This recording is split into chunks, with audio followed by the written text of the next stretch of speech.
Hello student, आज हम solubility product topic पढ़ने वाले हैं। पीएच, एसिड बेस और बफर सॉल्यूशन, ये तीन टॉपिक हम फिनिश कर चुके हैं। और नाउ आज हमारा इंपॉर्टेंट टॉपिक है जिसके बारे में मैंने आपको बताया भी था, सॉल्युबिलिटी प्रोडक्ट। ठीक है, तो सॉल्युबिलिटी प्रोडक्ट क्या होता है देखते हैं यहाँ पे आप। सॉल्युबिलिटी प्रोडक्ट, इसको शॉर्ट फॉर्म में हम केएसपी भी कहते हैं, केएसपी। ठीक है, अब देखिए इसका एक्चुअल मीनिंग समझिएगा। इसका एक्चुअल मीनिंग होता क्या है। मैंने एक सॉल्ट लिया, ए बी टाइप का सॉल्ट। ठीक है, ए बी एक सॉल्ट है मेरे पास, इसको मैं नॉर्मल सॉल्ट बोल देता हूँ। ये नॉर्मल सॉल्ट मेरे पास है। अगर आप इसको वाटर में डिसॉल्व करोगे तो ए प्लस और बी माइनस में डिसोसिएट होगा। ये ए प्लस और बी माइनस में डिसोसिएट होगा और ये कंप्लीट 100% डिसोसिएट होगा, क्योंकि नॉर्मल सॉल्ट है, 100% डिसोसिएट होगा। ठीक है, लेकिन अगर आप इस नॉर्मल सॉल्ट की जगह, मैं वापस से ए बी ले रहा हूं, ये A B salt sparingly soluble salt है। स्प्रैंगली सॉल्युबल सॉल्ट, ये स्प्रैंगली सॉल्युबल सॉल्ट कौन से होते हैं? स्प्रैंगली सॉल्युबल सॉल्ट वो होते हैं जिनके प्रेसिपिटेट बनते हैं। प्रेसिपिटेट जिनके बनते हैं वो कम डिजॉल्व होते हैं काफ़ी। ठीक है, ए बी मेरे पास एक स्प्रैंगली सॉल्युबल सॉल्ट है। इसको जब वाटर में डिजॉल्व करोगे आप तो ए प्लस और बी माइनस में ये डिसोसिएट होगा। ओके, देखिए ध्यान से देखिएगा, ये नॉर्मल सॉल्ट था जो 100% डिसोसिएट होता था, और ये मेरे पास स्प्रैंगली सॉल्युबल सॉल्ट है जो कुछ क्वांटिटी तक ही डिसॉल्व होगा एज ए पीपीटी, प्रेसिपिटेट। ठीक है, तो मान लीजिए इक्विलिब्रियम टाइम पर T equal to T equilibrium पर, इक्विलिब्रियम टाइम पर एक सैचुरेशन स्टेट आती है जहां पर ये मैक्सिमम सॉल्युबल हो पाता है। और मैक्सिमम सॉल्युबल कितना? S। ठीक है, कंप्लीट सॉल्युबल तो हो नहीं पाएगा क्योंकि ये मेरे पास स्प्रैंगली सॉल्युबल सॉल्ट है। तो मैं इसके एक सैचुरेशन पॉइंट पे, इक्विलिब्रियम पॉइंट पे इसकी मैक्सिमम सॉल्युबिलिटी मतलब इसके सॉल्युबल होने की टेंडेंसी, मैक्सिमम कितना सॉल्युबल हो सकता है? एस वो नोटेशन कर दिया मैंने यहाँ पे। ठीक है, क्योंकि ये इक्विलिब्रियम टाइम है। इक्विलिब्रियम टाइम पर एक कांस्टेंट यहाँ पे हम निकाल सकते हैं के इक्वल टू होगा product A plus B minus upon reactant. Reactant में कौन सा? ए बी है, क्योंकि ए बी आपके पास सॉल्ट है, ये सॉलिड फेज में रहता है और पता होगा शायद सॉलिड का एक्टिव मास 1 होता है। तो यहाँ पे हम एक काम करते हैं, ये ए बी जो सॉलिड है मेरे पास और ये के दोनों मल्टीपल होके एक नया कांस्टेंट बन जाएंगे। देखिए वैसे भी ए बी का वैल्यू कांस्टेंट ही रहेगा, ठीक है, क्योंकि सॉलिड है। तो यहाँ पे के इंटू ए बी मल्टीप्लाई होके बन गया एक नया कांस्टेंट जिसको हम कहेंगे K S P. K S P equal to A plus B minus, ये देखिए KSP सॉल्युबिलिटी प्रोडक्ट। के मतलब इक्विलिब्रियम कांस्टेंट, और KSP क्या होता है? जो नॉर्मल मेरे पास इक्विलिब्रियम कांस्टेंट था और AB जो मैंने सॉलिड लिया था, इन दोनों का मल्टीपल क्या कहलाया? KSP, और KSP का वैल्यू होगा A प्लस और B minus. A plus equilibrium time पे कितना है आपके पास? S। B माइनस कितना? S। तो यहाँ पे KSP कितनी आएगी आपके पास? S square. ये देखिएगा, तो KSP क्या है मैं फिर बता दूं। KSP क्या होती है? सॉल्युबिलिटी प्रोडक्ट है। आपने कोई नॉर्मल सॉल्ट नहीं, आपने एक स्प्रैंगली सॉल्युबल सॉल्ट लिया जिसको आपने वाटर में डिसॉल्व किया, वो कुछ ही क्वांटिटी तक डिसॉल्व हो पाएगा। ठीक है, एज ए जिनके प्रेसिपिटेट बनते हैं उनको आप ले सकते हो यहाँ पे। ठीक है, कुछ क्वांटिटी तक डिसोसिएट हो पाएगा। आप जब सैचुरेशन स्टेट देखोगे उसकी या फिर इक्विलिब्रियम स्टेट देखोगे तो वहाँ ये जज करोगे कि उसकी मैक्सिमम सॉल्युबिलिटी कितनी निकल पाई है? SS। ठीक है, और उस इक्विलिब्रियम पॉइंट पे आप एक नया इक्विलिब्रियम कांस्टेंट निकाल सकते हो प्रोडक्ट अपॉन रिएक्टेंट करके। रिएक्टेंट जो है मेरे पास सॉलिड है, उसका अगर आप के इक्विलिब्रियम कांस्टेंट के साथ मल्टीप्लाई करते हैं तो ये टर्म्स बन जाती है KSP। और KSP का वैल्यू देखा आपने कैसे निकाला? मैंने S स्क्वायर। तो आगे से कहीं आपके पास में स्प्रैंगली सॉल्युबल सॉल्ट हो, कौन से टाइप का? AB टाइप का, तो उसके लिए KSP का फॉर्मूला कितना निकलेगा? S square. ठीक है, अब हम आगे चलते हैं, थोड़ा सा देखिएगा।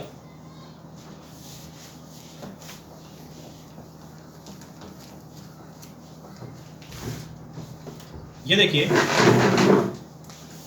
मैं AB2 टाइप का सॉल्ट लेता हूं, मैं A2B टाइप का सॉल्ट लेता हूं, मैं AB3 टाइप का सॉल्ट लेता हूं, मैं A3B टाइप का सॉल्ट लेता हूं, मैं A2B3 टाइप का सॉल्ट लेता हूं, मैं AB4 टाइप का सॉल्ट लेता हूं, मैं AB5 टाइप का सॉल्ट लेता हूं। ठीक है, या फिर एक और सॉल्ट हम ले लेते हैं A3B4। ये सारे ही जो सॉल्ट मैंने लिए हैं, ठीक है, ये सॉल्ट नोटेशन क्या है बस मेरे ए और बी के टर्म्स में, ठीक है। तो ये जितने भी सॉल्ट है मेरे पास, ये सारे ही सॉल्ट मेरे पास स्प्रैंगली सॉल्युबल सॉल्ट है। कहने का मतलब ये कि ये मैक्सिमम टेंडेंसी तक डिसोसिएट होंगे, ठीक है, सैचुरेशन स्टेट पे, इक्विलिब्रियम स्टेट पे, तो वहाँ से आप इनका केएसपी फाइंड आउट करेंगे। तो देखिए इनका केएसपी आप फाइंड आउट करिए, AB2 का, A2B का, AB3 का, A3B का, A2B3 का, AB4 का, AB5 का और A3B4 का, ठीक है।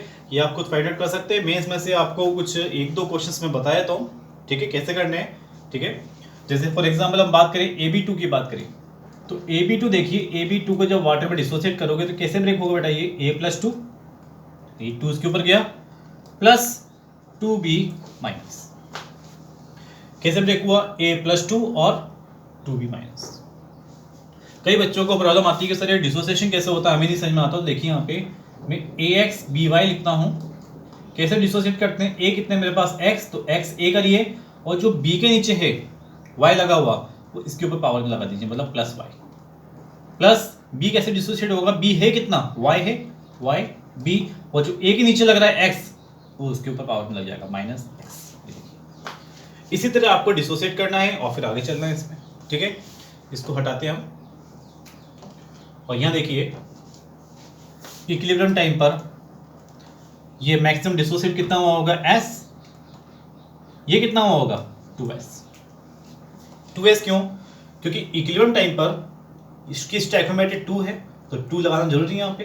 तो ये S हुआ, ये 2S हुआ, और KSP मैं सीधे KSP निकालने आ रहा हूँ। KSP इक्वल टू होगा A+2 और B माइनस का स्क्वायर, प्रोडक्ट अपन रिएक्टेंट नहीं लिख रहा, रिएक्टेंट तो मेरा मल्टीप्लाई होकर KSP बन गया वैसे भी, ठीक है। तो ये देखिए प्रोडक्ट में A+2 B माइनस का होल स्क्वायर, ठीक है। अब A+2 का कंसंट्रेशन कितना है, सॉल्युबिलिटी S है, और B माइनस का कंसंट्रेशन कितना है 2S, तो 2S का स्क्वायर कितना आएगा 4S³ आएगा। ये देखिए ये आपके AB2 टाइप के सॉल्ट की KSP कितनी आई है 4S³, ठीक है। तो यहाँ पे आप लिख सकते हो इसकी KSP 4S³ आएगी, ये आप खुद निकालिए।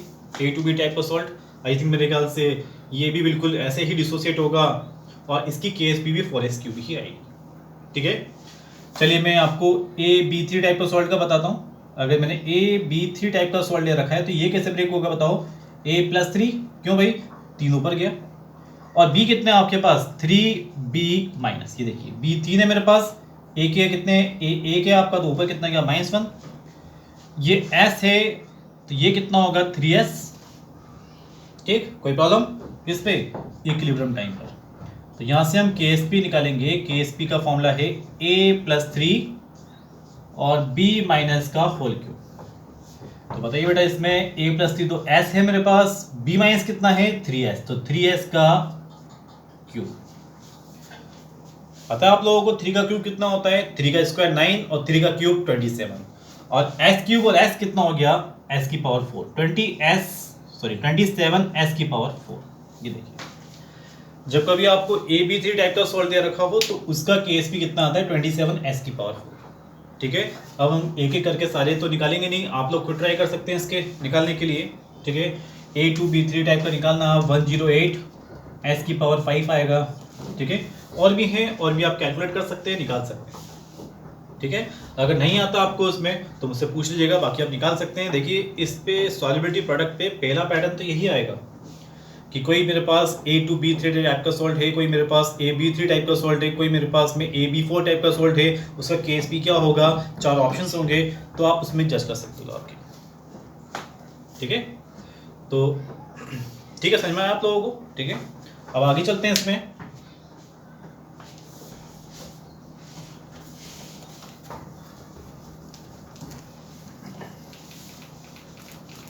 अब जैसे देखिए कई बच्चे बोल रहे हैं कि A3B4 का बताइए, ठीक है। A3B4 का कैसे निकालेंगे सर, ये तो बहुत बड़ा हो जाएगा। कोई बात नहीं, डरने वाली बात नहीं। A3B4 का अगर नहीं आ रहा तो देख लीजिए 3A, समझ में आया, 3A लिखा, B के नीचे कितना 4 है तो ऊपर +4 चले गया, अब B कितना है 4 है तो 4B, ये कितना जाएगा -3, ये देखिए क्योंकि A के नीचे 3 था, 3 ऊपर जाएगा, चलेगा। ये कितना डिसोसिएट होगा 3S, ये कितना होगा 4S। KSP कैसे लिखोगे बेटा इसका आप, A+4 का होल क्यूब और B-3 का होल 4, ठीक है। A+4 का कितना कंसेंट्रेशन है 3s का होल क्यूब, और B-3 का कंसेंट्रेशन कितना है 4s का होल क्यूब। अब देखिए कैलकुलेशन आपको करना है, 3 का क्यूब कितना होता है, 4 की पावर 4 का कैलकुलेशन कितना होता है, s की पावर 3, s की पावर 4 हो गया s की पावर 7। ठीक है, आप 3 का क्यूब कितना होगा, 4 का 4 कितना होगा, और उन दोनों का मल्टीपल कितना होगा वो आप निकालिए। ठीक है ना। तो अब हम आगे चलते हैं, इसमें इस तरह के क्वेश्चन आप अप्लाई कर सकते हैं, लगा सकते हैं ऐसे क्वेश्चन आप। ठीक है, चलिए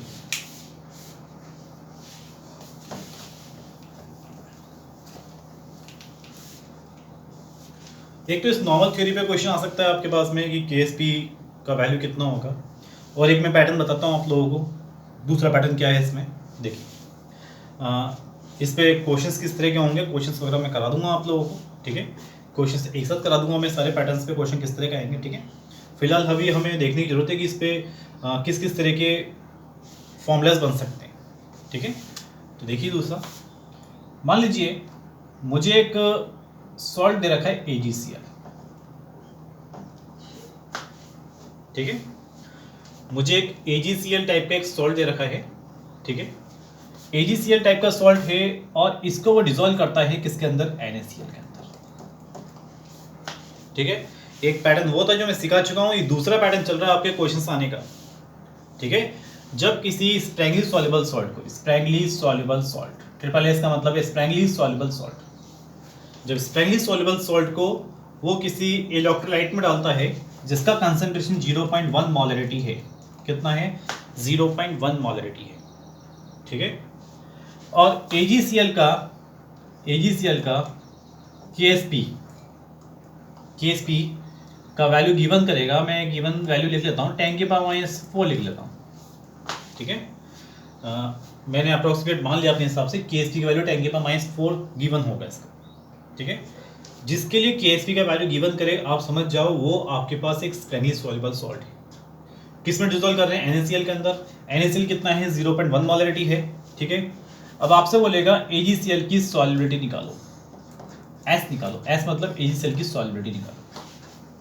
ठीक है, देखिए क्वेश्चंस में कराऊंगा बाद में आपको, अभी केवल पैटर्न सेट कर रहा हूं कि क्वेश्चन किस तरह का आ सकता है। वापस समझ लो, AgCl एक स्प्रैंगली सॉल्युबल सॉल्ट था, इसका KSP 10⁻⁴ था, इसको NaCl में डिसॉल्व किया गया। NaCl एक इलेक्ट्रोलाइट है जिसका कंसंट्रेशन 0.1 मोलरिटी है। ठीक है, पूछता है AgCl की सॉल्युबिलिटी क्या होगी। तो देखिए ऐसे क्वेश्चंस में जब AgCl आपने लिया है तो AgCl कैसे ब्रेक होगा बेटा, Ag प्लस में और Cl माइनस ब्रेक हुआ। AgCl ब्रेक हुआ Ag प्लस में और Cl माइनस में, इसकी सॉल्युबिलिटी S निकली होगी, इसकी सॉल्युबिलिटी कितनी निकली होगी, S निकली होगी। ठीक है, NaCl जो है मेरे पास, NaCl एक स्ट्रॉन्ग इलेक्ट्रोलाइट है, इन दोनों की एक्वस सॉल्यूशन लिए गए। NaCl को जब एक्वस मीडियम में डाला गया तो ये पूरा 100% डिसोसिएट हुआ, और कितना पूरा 100%, 0.1 मोलरिटी, 0.1 मोलरिटी। ये देखिए, अब आप ये नहीं पूछेंगे मुझसे सर AgCl को आपने SSC क्यों निकाला, क्योंकि ये स्प्रैंगली सॉल्युबल सॉल्ट था, कंप्लीट डिसोसिएट नहीं हो सकता था। जबकि NaCl मेरे पास स्ट्रॉन्ग इलेक्ट्रोलाइट से ये कंप्लीट डिसोसिएट होगा 0.1 में। अब देखिए है तो बेटा एक ही सॉल्यूशन में, आपने जिस कंटेनर में NaCl लिया, NaCl का एक्वस सॉल्यूशन लिया, उसमें क्या डाला AgCl। अब है तो एक ही कंटेनर में दोनों। तो कोई आपसे पूछे कि बताओ Cl माइनस कितने हैं, तो क्या आप Cl माइनस S बोलोगे या Cl माइनस आप 0.1 बोलोगे। आप बोलोगे सर दोनों का एडिशन करके लिखो, मतलब S प्लस 0.1 प्लस S। ठीक है, अब जरा ये बताइए आप, AgCl जो है मेरे पास स्प्रैंगली सॉल्युबल सॉल्ट है जिसका डिसोसिएशन बहुत कम होता है। आपको पता होगा जिनके प्रेसिपिटेट बनते हैं उनका डिसोसिएशन बहुत कम होता है, 1% 2%।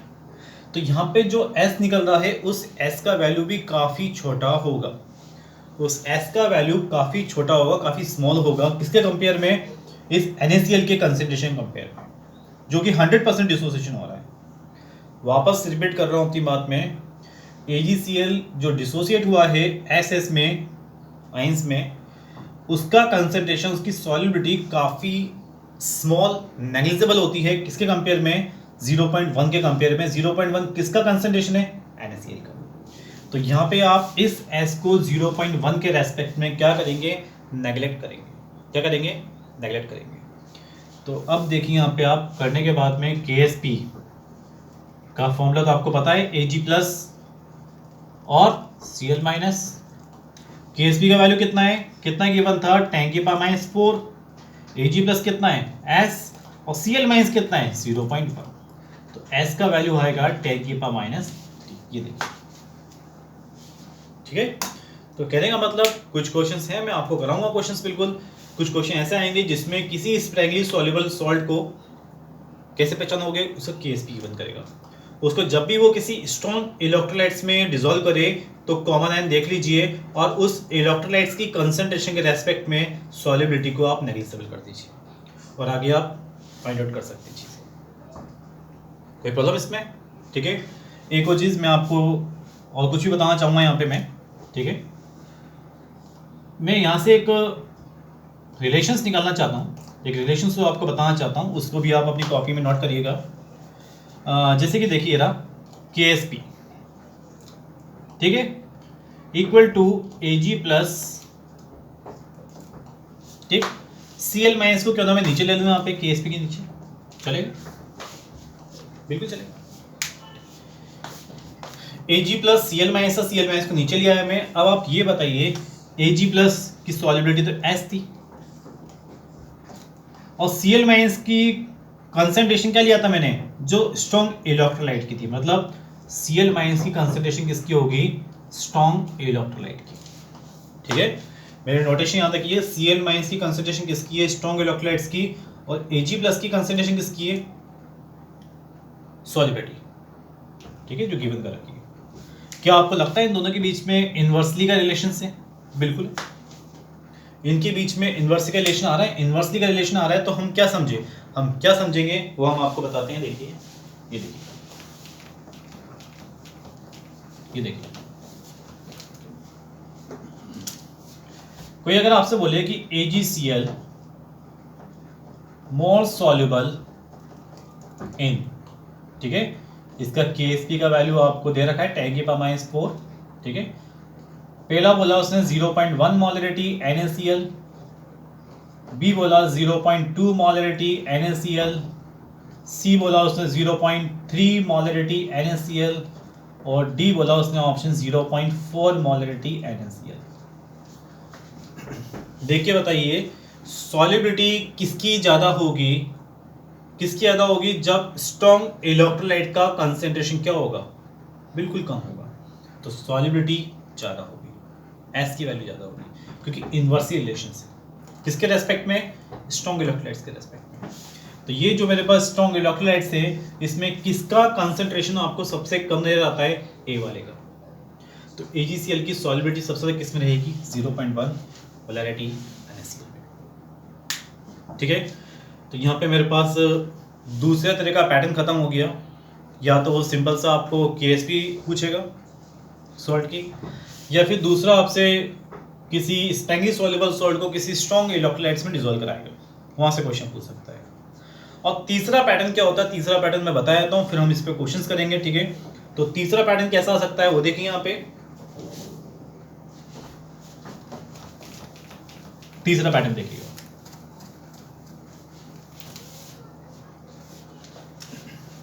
तीसरा पैटर्न इसका है, मैंने AB टाइप का एक सॉल्ट लिया, AB टाइप का सॉल्ट ब्रेक होता है A+ और B- में, ठीक है, आपको पता है। वाटर में डिसॉल्व किया है, एक्वस मीडियम है, एक्वस मीडियम है, स्प्रैंगली सॉल्युबल सॉल्ट है मेरे पास, ठीक है। मान लीजिए कोई पर्टिकुलर टाइम T आया होगा, उस टाइम पर ये X डिसोसिएट हुआ होगा, मतलब अभी सैचुरेशन स्टेट नहीं आया है। अभी कोई पर्टिकुलर टाइम है जिसमें मैंने मेजर किया तो कंसंट्रेशन निकला XX, और अब मैं किसी सैचुरेशन स्टेट मतलब इक्विलिब्रियम स्टेट पे निकालता हूं तो इसकी सॉल्युबिलिटी S आती है, इसकी सॉल्युबिलिटी कितनी आती है, S आती है, ठीक है। इसकी सॉल्युबिलिटी S, इसकी सॉल्युबिलिटी S। अब देखिएगा ध्यान से, इक्विलिब्रियम टाइम पे आप एक कांस्टेंट डिफाइन करते हैं जिसका नाम होता है KSP, वैल्यू आती है S.S। ये देखिए KSP की वैल्यू कितनी आएगी, S.S, मतलब प्रोडक्ट रिएक्टेंट तो मल्टीप्लाई हो गया वैसे भी, इक्विलिब्रियम कांस्टेंट पे, ठीक है ना। और ये देखिए ये t बराबर टी टाइम है, अगर मेरे को यहाँ पे प्रोडक्ट और रिएक्टेंट का रेशियो लेना है तो याद करो उसको हम रिएक्शन क्वेश्चन कहते थे। रिएक्शन क्वेश्चन किस में आता था? केमिकल इक्विलिब्रियम में। यहाँ हम क्या बोलेंगे, जब t बराबर टी टाइम पे आप रेशियो लोगे उसको बोलेंगे यहाँ पे हम कौन सा बताइए, आयनिक प्रोडक्ट। यहाँ हम आयनिक प्रोडक्ट बोलेंगे, और आयनिक प्रोडक्ट हम किससे बताएंगे? Q से ही बताएंगे। Q का वैल्यू क्या होगा? X।